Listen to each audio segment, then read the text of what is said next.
Hello guys, welcome back to my channel edutainment and मैं हूं स्मिता सिंह, आपके educator for code 55 human resource management and labour welfare. And we are going to study unit 7 labour legislation. Labour legislation से हमने इससे पहले unit 7 से पहले हमने यूनिट 1 to 6 कंप्लीट किया हुआ है, मतलब करा हुआ है। अगर आपने उन सेशंस को नहीं देखा है, अगर आप पहली बार मेरे सेशन को देख रहे हैं, फर्स्ट टाइम अपीयर हो रहे हैं मेरे सेशन में, तो आप उन सेशंस को देख सकते हैं जो कि आपके लिए बहुत ही बेनिफिशियल होने वाले हैं फ्रॉम द एग्जाम पर्सपेक्टिव। क्योंकि उनके साथ साथ मैंने थ्योरी थ्योरी जो यूनिट 1 to 6 है, थ्योरी के साथ साथ मैंने एमसीक्यूज एंड पीवाईक्यूज भी सॉल्व करवाया है, जो कि आपके एग्जाम पर्सपेक्टिव से बहुत ही इंपॉर्टेंट है। राइट, सो यूनिट 7 अभी हम कर रहे हैं। यूनिट 7 के बाद यूनिट 7 जैसे ही खत्म होगा, अगेन हम एमसीक्यूज एंड पीवाईक्यूज सॉल्व करेंगे। उसके बाद फिर यूनिट 8 स्टार्ट करेंगे। तो थ्योरी के बाद एमसीक्यूज एंड पीवाईक्यूज एंड उसके बाद फिर अगेन यूनिट्स करेंगे, ताकि हमारा जो रिदम है, पढ़ने का जो तालमेल है क्वेश्चंस और थ्योरी का, वो बना रहे और आपकी अंडरस्टैंडिंग भी बनी रहे। थ्योरी का को समझना और उसके कॉन्सेप्ट को समझना आपको इतना मतलब क्यों इंपॉर्टेंट है, बिकॉज आप अगर क्वेश्चन पे फोकस्ड रहना चाहते हैं, आप चाहते हैं कि आपको एग्जाम के टाइम में, एग्जाम हॉल में आपको क्वेश्चंस आपके माइंड में एकदम फटाफट आए, जैसे क्वेश्चन आप देखें, क्वेश्चन रिटेन रहे, उसके लिए रिटेंशन के लिए आपको थ्योरी पार्ट मजबूत करना पड़ेगा, क्योंकि थ्योरी से ही आपको कॉन्सेप्ट समझने को मिलता है। अगर आपके कॉन्सेप्ट क्लियर नहीं है तो आप रट्टा मार के भले कितने सारे क्वेश्चन तैयार कर लिए, उनका कोई फायदा नहीं है, क्योंकि वो एग्जाम में आपको जाकर भूलना ही है। एग्जाम में उतना वर्कआउट नहीं कर पाएंगे जितना कि आप अगर कॉन्सेप्चुअली पढ़ के जाते हैं। तो don't focus on quality quantity, just focus on quality. Right, और हमें सिर्फ क्वांटिटी या फिर क्वालिटी पे बात ना करके हमें बात करनी है एक कहते हैं कि एक होता है ना कि एक अच्छी स्टडी क्या होती है, स्टडी वो होती है कि जो दोनों को लेकर के चले, किसी एक पर पर्टिकुलरली आप फोकस ना करें। क्वांटिटी एंड क्वालिटी दोनों की ही रिक्वायरमेंट होती है अपनी अपनी जगह पर, तो दोनों को मिला के चलेंगे। राइट, सो आगे बढ़ते हुए हम सेशन को स्टार्ट करेंगे। मैं आपको स्लाइड पर लेकर के जा रही हूँ जहां से हमें आज का सेशन स्टार्ट करना है। लास्ट सेशन में हमने जो टॉपिक जो कर रहे थे, उसमें जो हमारा लास्ट टॉपिक था लास्ट सेशन का, उस पे हमें लाइक मैंने आपको समझाया तो था, लेकिन मैंने आपको बोला था कि मैं नेक्स्ट जब भी सेशन लूंगी उसको और अच्छे से समझाऊंगी, क्योंकि कहीं ना कहीं मुझे लग रहा था कि मैं जल्दबाजी कर रही हूँ सेशन एंड करने के लिए। तो जल्दबाजी ना करते हुए अगेन मैं उसी टॉपिक को फिर से पढ़ाऊंगी। लास्ट जो आपका टॉपिक रह गया था, recognition of trade union. So trade union का रिकॉग्निशन हम देखेंगे किस तरह से, इसमें आपको स्पेशली समझना क्या है इसमें, कि किस तरह से ट्रेड यूनियन बार्गेनिंग एजेंट के लिए, एजेंट के रूप में अपने आप को रिकॉग्नाइज कराना चाहता है। राइट, तो उसके पीछे मोटो क्या, उसका पर्पस क्या है। Basically will see here the recognition of trade union, option number D को देखेंगे हम। The national commission on labour felt that statutory recognition should be granted to a representative union as a sole bargaining agent। मतलब क्या कह रहे हैं कि जो the national commission on labour, जो नेशनल कमीशन ऑन लेबर आया, उनको क्या फील हुआ, उन्होंने क्या है महसूस किया या फिर क्या उन्होंने रिकॉग्नाइज किया कि जो ट्रेड यूनियन है उनको एक सोल मतलब इकलौता बार्गेनिंग एजेंट बनाना चाहिए। राइट, ताकि चीजें स्मूथ में हो, पर्टिकुलर वे में कोई बायसनेस ना हो, लेबर की वेलफेयर की को नजर में रखते हुए, कि वहां पर मतलब कई सारे बार्गेनिंग एजेंट ना होकर के सिर्फ एक ही बार्गेनिंग एजेंट होना चाहिए। राइट, जो कि रिप्रेजेंट करेगा। For this the following guidelines need to be observe. So इसके लिए आपके सामने कुछ गाइडलाइंस दी गई है, उनको ऑब्जर्व किया गया है। पहला है recognition of representative union should be made compulsory under a central law. जो रिकॉग्निशन है ऑफ रिप्रेजेंटेटिव यूनियन, उनको कंपल्सरीली क्या होना चाहिए, रिकॉग्निशन मिलना चाहिए under the central law in all undertaking employing 100 or more workers or where the capital invested is above a stipulated size। मतलब जहां पर 100 या 100 से ज्यादा लोग काम कर रहे हैं, 100 या 100 से ज्यादा वर्कर्स वर्किंग है, काम कर रहे हैं, या फिर जो कैपिटल है वो जो मोर देन जो कैपेसिटी है वहां की, जो साइज है उससे कहीं ज्यादा उस पे कैपिटल का इन्वेस्टमेंट हुआ है, तो उन केसेस में किसका रिकॉग्निशन होना चाहिए, ट्रेड यूनियन का। और ट्रेड यूनियन कौन होंगे, क्या किसके रूप में होंगे, एज अ बार्गेनिंग एजेंट के रूप में होंगे। A trade union seeking recognition as a bargaining agent जो ट्रेड यूनियन है वो क्या सीख कर रहे हैं, रिकॉग्निशन ऑफ बार्गेनिंग एजेंट बनना चाहते हैं वो, ताकि वो लोगों का लाइक वर्कर्स का वेलफेयर कर पाए। From an individual employer should have a membership of at least 30% of the workers in the establishment। ठीक है, सो उस 100 लाइक कम, पहला तो जो पहला ऑब्जर्वेशन ये है कि 100 या 100 से ज्यादा लोग होने चाहिए वहां पर उस अंडरटेकिंग में।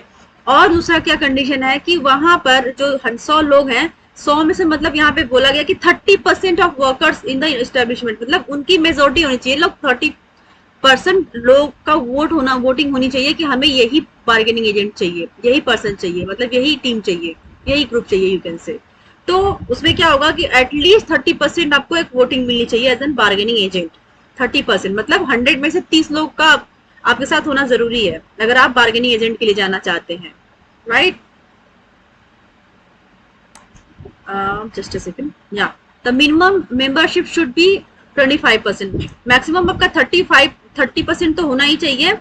कम से कम अगर मिनिमम रेशियो देखा जाए तो मिनिमम 25% होना चाहिए, राइट। तो किसी भी अंडरटेकिंग के अंदर 100 या 100 से ज्यादा लोग होने चाहिए वर्कर, राइट। और ट्रेड यूनियन का रिकॉग्निशन कैसे होगा एज एन बार्गेनिंग एजेंट, कम से कम उस 100 लोगों में से 30 लोगों को आपको वोट करना पड़ेगा, ताकि आप बार्गेनिंग एजेंट होने के लिए सही है, आप राइट पर्सन है, आप राइट टीम है एक तरह से। मिनिमम कंडीशन क्या है कि मिनिमम मेंबरशिप 25% कम से कम होनी चाहिए, मतलब जहां पे 30 था कम से कम उसको घटा करके मिनिमम कितना होना चाहिए, तो मिनिमम अगर की केस बात करें मिनिमम केस की तो 25% होनी चाहिए if the recognition is short for an industry in a local area. Local area की बात कर रहे हैं, ठीक है। लोकल एरिया की केस में 25% कम से कम होना चाहिए, नॉर्मल केसेस में 30% होना चाहिए, राइट। आई होप आपको समझ में आया होगा, क्योंकि ये टॉपिक में जब कल लास्ट सेशन का जब लास्ट टॉपिक में ले रही थी तब मुझे कहीं ना कहीं लगा कि मैं फास्ट हो रही हूँ, या फिर लाइक कुछ लोगों को समझ में भी आया होगा, कुछ लोगों को माइट भी ना समझ में आया हो, तो उस चीज को मैंने ध्यान में रखते हुए बोला था कि मैं नेक्स्ट जब भी सेशन लूंगी इसको कंप्लीट करूंगी। सो मैंने उसको कंप्लीट किया, आई होप आपको समझ में आया हो। ई देखेंगे, strengthening of trade unions. Trade union को किस तरह से स्ट्रेंथन किया जाता है, किस तरह से स्ट्रेंथन किया जाना चाहिए। The trade union should be made strong. जो ट्रेड यूनियन होते हैं उनको मेड स्ट्रॉन्ग बनाना चाहिए, ऑर्गेनाइजेशनली एंड फिनेंशियली। एक तो ऑर्गेनाइजेशन के तौर पे या फिर उनके फिनेंशियल तौर पे देखा जाए तो उनको फिनेंशियली भी और ऑर्गेनाइजेशनली भी उनको मजबूत बनाना चाहिए, क्योंकि ट्रेड यूनियन किसके लिए खड़े होते हैं, वो खड़े होते हैं वर्कर्स के वेलफेयर के लिए, वर्कर्स के लिए, उनकी वर्किंग कंडीशन के लिए, उनकी फैमिली एंड उनकी लाइफस्टाइल के लिए। तो उनका स्ट्रांग होना, उनको ऑर्गेनाइजेशनली उनका ऑर्गेनाइज्ड होना बहुत जरूरी है। Multiplicity of unions and intra union rivalry should be discouraged by. मतलब क्या कहा जा रहा है कि मतलब एक ही ऑर्गेनाइजेशन के अंदर कई सारे ट्रेड यूनियन होने चाहिए, ये इस चीज को अवॉइड करना चाहिए, कम करना चाहिए, मिनिमाइज करना चाहिए, या फिर एक तरह से डिस्करेज करना चाहिए कि मतलब multiplicity of unions and intra union rivalry should B discourage. मतलब क्या होगा कि जब एक से ज्यादा बार्गेनिंग एजेंट हो जाएंगे, you can say trade unions हो जाएंगे, तो वहां पे राइवलरीनेस आ जाएगी, ठीक है। वहां पे एक दूसरे से ही प्रतिद्वंद करने लगेंगे, एक दूसरे से ही लड़ाई हो जाएगी, एक दूसरे से ही लड़ने लगेंगे, तो फिर वो वर्कर्स का क्या भला करेंगे। तो कहा जाता है कि जहां पे 100 या 100 से ज्यादा लोग काम कर रहे हैं वहां पर सिर्फ एक रिकॉग्नाइज्ड ट्रेड यूनियन होना चाहिए, ना कि मोर देन वन होना चाहिए, राइट। इसके लिए क्या क्या चीजें डिस्करेज करने के लिए कि एक से ज्यादा ट्रेड यूनियन ना हो किसी भी ऑर्गेनाइजेशन में जहाँ पे 100 या 100 से ज्यादा लोग काम कर रहे हैं, तो उस चीज को डिस्करेज किसके द्वारा किया जाता है, तो आपके सामने पॉइंट दिया गया है, providing compulsory registration of unions. मतलब आपको कंपल्सरी रजिस्ट्रेशन करना पड़ेगा कि आपके पास अगर आप as an trade union recognise होना चाहते हैं तो आपका रजिस्ट्रेशन करना बहुत जरूरी है, आपको रजिस्ट्रेशन करना पड़ेगा। दूसरी कंडीशन है raising the minimum number required for forming a union. कम से कम जो मेंबर्स की जो रिक्वायरमेंट होती है उसको फुलफिल करना होगा। तीसरा है raising the minimum membership fee. जो कम से कम की फीस होती है, मतलब मेंबरशिप की फीस भी होती है, वो डिसाइड की जाती है कितनी फीस होनी चाहिए, वो आपको आगे देखने को मिल सकता है कि क्या फीस होती है उनकी। तो रेजिंग द मिनिमम मेंबरशिप मतलब कम से कम आपको इतनी फीस तो पे ही करना पड़ेगा अगर आप रजिस्ट्रेशन करने जा रहे हैं, किसके लिए, ट्रेड यूनियन के लिए। चौथी कंडीशन है reduction in the number of outsiders, मतलब आउटसाइडर्स जो है ऑर्गेनाइजेशन से बाहर के हैं, उनको उनका रिडक्शन होना चाहिए, मतलब उनको कम तवज्जो दी जानी चाहिए। पांचवा है taking steps to build internal leadership, और स्टेप लेना चाहिए इंटरनली लीडरशिप को बढ़ाने की, लीडरशिप को बिल्ड करने की। तो ये सारी चीजें हैं जो कि डिस्करेज करता है multiplicity of unions and intra union rivalries, right. आगे देखेंगे कलेक्टिव बार्गेनिंग। कलेक्टिव बार्गेनिंग के अंदर हम देखेंगे the commission found that collective bargaining did not make any progress in the country because of absence of arrangement for statutory recognition of trade unions, except in some states and greater reliance on adjudication. The commission recommended strengthening of collective bargaining through the following measures. क्या कह रहे हैं? The commission found that collective bargaining did not take any progress in the country, कि collective bargaining जैसी जो चीज है, जो ये कमीशन था, जो the commission found that, commission जो था वॉश नेशनल कमीशन, उसमें क्या पाया गया कि जो कलेक्टिव बार्गेनिंग है बहुत ज्यादा प्रोग्रेसिव नहीं है इन द कंट्री, बिकॉज उसका रीजन क्या था? Absence of arrangement for statutory recognition of trade unions. जहां पर एब्सेंस था, मतलब कहीं ना कहीं लैक था, कमी थी रिकॉग्निशन ऑफ ट्रेड यूनियंस की, मतलब एज एन ऑर्गेनाइजेशन आप ठीक से अरेंज नहीं कर पा रहे हैं रिकॉग्निशन ऑफ ट्रेड यूनियंस को, मतलब ट्रेड यूनियंस को आप रिकॉग्नाइज नहीं कर पा रहे हैं, उसका अरेंजमेंट ठीक से नहीं कर पा रहे, तो कहीं ना कहीं ये लैक देखने को मिला, just because of that collective bargaining is not progressive in the country, except in some states and greater reliance on adjudication. The commission recommended strengthening of collective bargaining through the following measures. So जो commission का जो main motto था कि हमें उन्होंने देखा कि कहीं ना कहीं लैक है, तो वो लैक को फुलफिल करने के लिए उन्होंने क्या किया, जो कमीशन आया उसने रिकमेंड किया to strengthen of collective bargaining. Collective bargaining को स्ट्रेंथन करने के लिए उन्होंने कुछ मेजर्स फॉलो किए। वो क्या है देखने को मिलेगा आपको।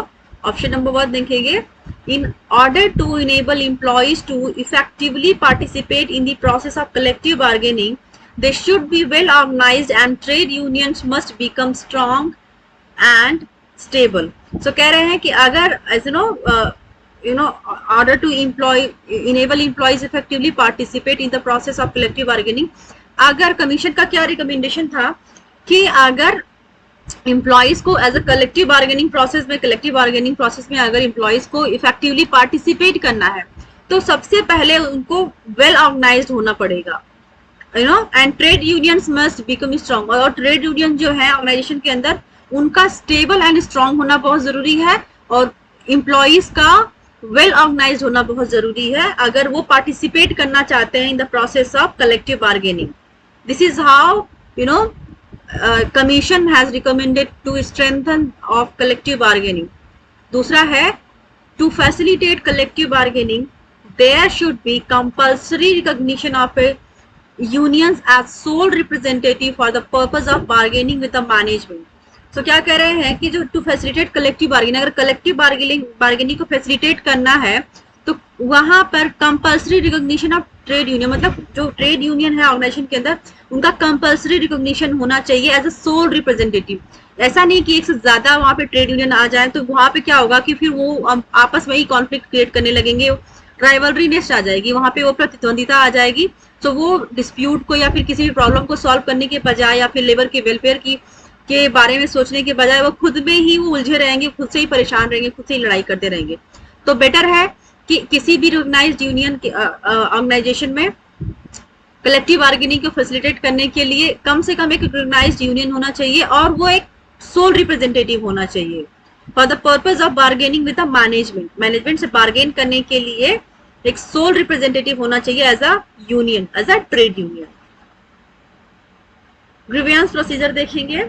The NCL, the National Commission on Labour, recommended that statutory backing should be provided for the formulation of an effective grievance procedure, which should be simple, flexible, less cumbersome, and more or less on the lines of the model grievance procedure. It should be time-bound and have a limited number of steps. Say, approach to the supervisor, then to departmental head and Thereafter, a reference to the grievance committee consisting of management and union representatives. A formal grievance procedure should be introduced in each unit employing 100 or more workers. So grievance procedure कहाँ पे follow किया जाएगा? जहाँ पे कम से कम 100 या मोर workers काम कर रहे होंगे. So देखेंगे कि the NCL National Commission on Labour recommended that statutory backing should be provided for the formulation of an effective grievance procedure. कि किसी भी ऑर्गेनाइजेशन में एक इफेक्टिव ग्रीवियंस प्रोसीजर होना चाहिए to solve the dispute of the employees which should be simple, जो कि simple होना चाहिए, फ्लेक्सिबल होना चाहिए एज पर द एम्प्लॉइज. वो सिंपल होना चाहिए, स्पेसिफिक होना चाहिए, यू नो, एंड फ्लेक्सिबल होना चाहिए. उसमें फ्लेक्सिबिलिटी भी होनी चाहिए. ऐसा नहीं कि बहुत रिजिड हो वो, ऐसा नहीं है, ऐसा नहीं होना चाहिए. लेस कम्बरसम होना चाहिए एंड मोर और less on the lines of model grievance procedure. It should be time bound and have a limited number of steps. वो टाइम बाउंड होना चाहिए कि इतने टाइम के अंदर इस प्रॉब्लम को सॉल्व किया जाना चाहिए. टाइम बाउंड होना चाहिए, राइट. और उसमें एक लिमिटेड स्टेप्स भी होने चाहिए कि नहीं आप ऐसे 100 हथकंडे अपना लें, ऐसा नहीं. लिमिटेड नंबर में आपके स्टेप्स होने चाहिए और एक टाइम के अंदर एक टाइम बाउंडेशन भी होनी चाहिए कि इतने टाइम में आपका ग्रीवियंस आपको सॉल्व करके देना है, right, as a trade union, as a bargaining agent. Approach to the supervisor then to department head. तो इसमें अप्रोचेस क्या होंगे? जो एक लिमिटेड स्टेप्स हैं, वो क्या स्टेप्स हैं? That approach to the supervisor. Supervisor के पास गया, अगर ग्रीवियंस आया तो वर्कर किसके पास आ जाएगा? कोई भी प्रॉब्लम है, कोई भी डिस्प्यूट अराइज हो रहा है, कोई भी ग्रीवियंस है, तो सबसे पहले वो अपने सुपरवाइजर के पास जाएगा. देन टू द डिपार्टमेंट, उसके बाद वो डिपार्टमेंट हेड के पास जाएगा. अगर वहां से सुपरवाइजर से वो डील नहीं हो पा रही है या फिर वो प्रॉब्लम सॉल्व नहीं हो पा रही है, शॉर्ट आउट नहीं हो पा रहा है, तो फिर एम्प्लॉय किसके पास जाएगा? वो जाएगा डिपार्टमेंट हेड के पास. उसके बाद अगर वहां पे भी उसका डिस्प्यूट नहीं सॉल्व हो पाया, उसका ग्रीवियंस सॉल्व नहीं हो पाया, तो वो जाएगा and thereafter as reference to the grievance committee consisting of management and union representatives. फिर वो ग्रीवियंस कमिटी के पास जाएगा जो कि मैनेजमेंट एंड यूनियन रिप्रेजेंटेटिव को कंसिस्ट करता है, राइट. तो this is the process, this is the step in the limited time period. वो टाइम पीरियड भी है कि मतलब एक हफ्ते 3 दिन के अंदर आपकी बात नहीं सुनी जाएगी तो फिर आप जाएंगे अपने हेड के, पहले 3 दिन के अंदर आप सुपरवाइजर से बात करेंगे, उसके बाद आप जाएंगे हेड ऑफ डिपार्टमेंट, तो वहां पे मे भी आपको 7 दिन का टाइम मिले. 7 दिन के बाद फिर आप जाएंगे कमिटी के पास जो कि कंसिस्ट करती है किसको? मैनेजमेंट एंड यूनियन रिप्रेजेंटेटिव को, राइट. इस तरह से वो टाइम बाउंडेशन के अंदर एक लिमिटेड टाइम पीरियड में और लिमिटेड स्टेप्स के साथ आपको ये प्रोसेस कंप्लीट करना होता है अगर डिस्प्यूट अराइज होता है तो ऑर्गेनाइजेशन के अंदर. और वो कब होता है? A formal grievance procedure should be introduce in each unit employing. और ये जो फॉर्मल ग्रीवियंस प्रोसीजर है वो हर जगह, हर वो जहां पर एम्प्लॉइज हैं, जहाँ की 100 वर्कर काम कर रहे हैं, वो हर एक 100 यूनिट वाले हर वो 100 यूनिट एम्प्लॉइज वाले जो कहते हैं कि ना कि 100 लोगों की यूनिट बना के रखी है, राइट, एम्प्लॉइज की. तो उसके हर 100 ईच एम्प्लॉइज के लिए ये कमिटी बनाई गई कि उनकी प्रॉब्लम को, उनकी ग्रीवियंस को, उनके इश्यूज को सुना जाए, राइट. सो आई होप आपको समझ में आया होगा कि क्या है grievance procedure. Second national commission on labour हम देखेंगे नेक्स्ट सेशन में. तब तक के लिए keep watching me and keep liking and sharing my videos, ताकि ज्यादा से ज्यादा लोगों तक ये पहुंच पाए और ज्यादा से ज्यादा लोग देख पाए, स्पेशली वो पर्सन देख पाए जिनके पास रिसोर्सेज नहीं होते हैं, जिनके पास अगर वो ऑफलाइन क्लासेस नहीं ले पाते हैं, अच्छे टीचर से नहीं मिल पाते हैं, अच्छे टीचर नहीं है उनके पास, वो तैयारी करने में असमर्थ हो रहे हैं, स्पेशली जो वो पीपल उनके साथ ऐसी प्रॉब्लम होती है जो रूरल एरियाज में रहते हैं, तो वहाँ पर आपके अच्छे इंस्टीट्यूट नहीं मिलो. ऐसा नहीं कि रूरल एरियाज में अभी बहुत सारा डेवलपमेंट हो गया है, अच्छे अच्छे इंस्टीट्यूट भी हैं, टीचर भी हैं, बट फिर भी कहीं ना कहीं आपको देखने को मिलेगा कि जैसा आप चाहते हैं वैसा कहीं न कहीं लैक है. जरूरी नहीं कि हर सब्जेक्ट है, हर डोमेन में, हर एक फील्ड में आपको हर चीज अच्छी मिल जाए हर जगह पे. तो उन बच्चों के लिए जो अवेल नहीं कर पाते अच्छी क्लासेस, अच्छे टीचर, तो उनके लिए ये क्लास है जो कि, और मेरा मोटो यही रहता है कि ये क्लास सबके लिए हेल्पफुल हो, चाहे वो रूरल एरिया में रह रहे हो या फिर अर्बन एरियाज में रह रहे हो, सबके लिए हेल्पफुल हो और वो अपने एग्जाम को अच्छे से क्रैक कर पाए. So thank you so much to watching me and thank you very much.